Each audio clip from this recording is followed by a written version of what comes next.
ಕುಮಾರಣ್ಣನ ಅಡ್ಡಕ್ಕೆ DKShi entry. ಕಮಲದಳ ಲೆಕ್ಕ ಉಲ್ಟಂಪಲ್ಟ. ಡಿಕೆಶಿ ಕೊಟ್ಟಿದ್ದು ಇದೆಂತ ಶಾಕ್ ನೋಡಿ.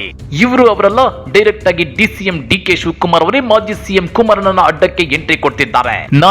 ನೀನಾ ಒಂದು ಕೈ ನೋಡೇ ಬಿಡೋಣ ಅಂತೇಳಿ ಸವಾಲಿಸ್ತಿದ್ದಾರೆ ಡಿಸಿಎಂ ಡಿಕೆ ಶಿವಕುಮಾರ್. ಹಾಗಾದ್ರೆ ಡಿಕೆಶಿ ಎಂಟ್ರಿಯಿಂದ ಚನ್ನಪಟ್ಟಣದ ಬೈ ಎಲೆಕ್ಷನ್ ಅಲ್ಲಿ ಕಮಲದಳ ಪಕ್ಷಗಳ ಲೆಕ್ಕಾಚಾರಗಳು ಉಲ್ಟಂಪಲ್ಟ ಆಗಿ ಹೋಗ್ತಾವ.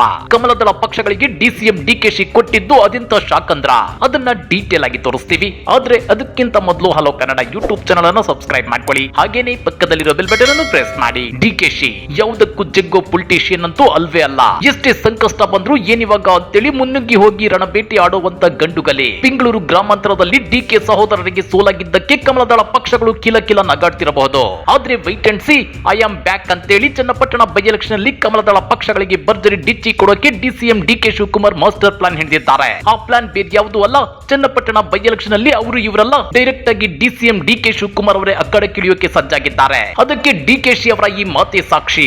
ನಿಮ್ ಬಗ್ಗೆ ಒಲವು ಇಟ್ಕೊಂಡ್ರೆ ಏನ್ ಮಾಡ್ತೀರಿ?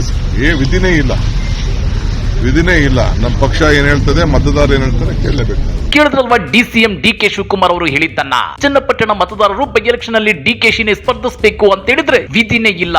ನಮ್ಮ ಪಕ್ಷ ಏನ್ ಹೇಳುತ್ತೆ, ಮತದಾರರು ಏನ್ ಹೇಳ್ತಾರೆ ಅದನ್ನ ಕೇಳಲೇಬೇಕು ಅಂತ ಹೇಳಿದ್ದಾರೆ. ಅಂದ್ರೆ ಅಲ್ಲಿಗೆ ಒಂದಂತೂ ಸ್ಪಷ್ಟವಾಗಿದೆ. ಅಂದ್ರೆ ಡಿಕೆಶಿ ಕೂಡ ಚನ್ನಪಟ್ಟಣ ಬೈ ಎಲೆಕ್ಷನ್ ಅಲ್ಲಿ ನಿಲ್ಲೋದಕ್ಕೆ ಸಜ್ಜಾಗಿದ್ದಾರೆ ಅನ್ನೋದು. ಹೌದು ವೀಕ್ಷಕರೇ, ಕೆಲ ದಿನಗಳ ಹಿಂದಷ್ಟೇ ಮಾಜಿ ಸಂಸದ ಡಿಕೆ ಸುರೇಶ್ ಅವರು ಚನ್ನಪಟ್ಟಣದಲ್ಲಿ ಅಚ್ಚರಿಯ ಅಭ್ಯರ್ಥಿ ಕಣಕ್ಕಿಳಿಯುತ್ತಾರೆ ಅಂತ ಹೇಳಿದ್ರು. ಆ ಅಚ್ಚರಿ ಅಭ್ಯರ್ಥಿ ಡಿಕೆ ಶಿವಕುಮಾರ್ ಅವರ ಅನ್ನೋ ಅನುಮಾನಕ್ಕೆ ಇದೀಗ ರೆಕ್ಕೆ ಪುಕ್ಕ ಹುಟ್ಟುಕೊಂಡಿದೆ. ಇದಕ್ಕೆ ಮತ್ತಷ್ಟು ಇಂಬು ಕೊಡುವಂತೆ ಡಿಕೆಶಿ ಇವತ್ತು ಚನ್ನಪಟ್ಟಣದಲ್ಲಿ ಟೆಂಪಲ್ ರನ್ ಮಾಡಿದ್ದಾರೆ.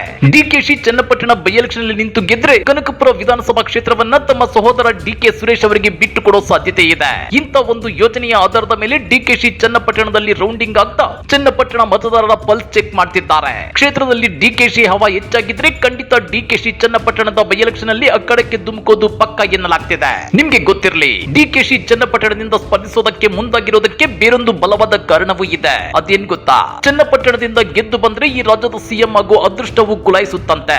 ಈ ಹಿಂದೆ ಚನ್ನಪಟ್ಟಣ ಕ್ಷೇತ್ರದಿಂದ ಸ್ಪರ್ಧಿಸಿದ್ದ ಕೆಂಗಲ್ ಹನುಮಂತಯ್ಯ ಹಾಗೂ ಎಚ್ ಡಿ ಕುಮಾರಸ್ವಾಮಿ ಅವರು ಈ ರಾಜ್ಯದ ಮುಖ್ಯಮಂತ್ರಿ ಹುದ್ದೆಗೇರಿದ್ರು.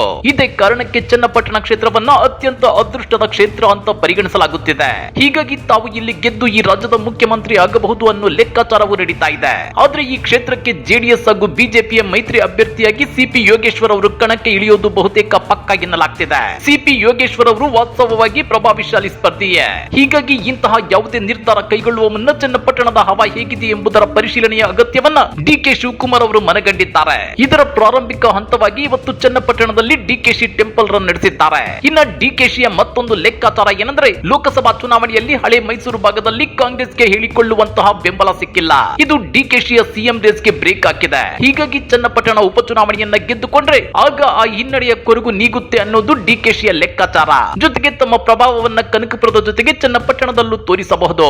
ಆ ಮೂಲಕ ಹಳೆ ಮೈಸೂರು ಭಾಗದಲ್ಲಿ ನಿಧಾನಕ್ಕೆ ಎಚ್ಡಿಕೆ ಪ್ರಭಾವವನ್ನು ಕುಗ್ಗಿಸಬಹುದು ಅನ್ನೋ ಪಕ್ಕಾ ಪ್ಲಾನ್ ಕೂಡ ಡಿಕೆಶಿ ಅವರದ್ದು ಎನ್ನಲಾಗ್ತಿದೆ. ಜನ ಚನ್ನಪಟ್ಟಣದಲ್ಲಿದ್ದಾರೆ, ಒಳ್ಳೆ ಜನ.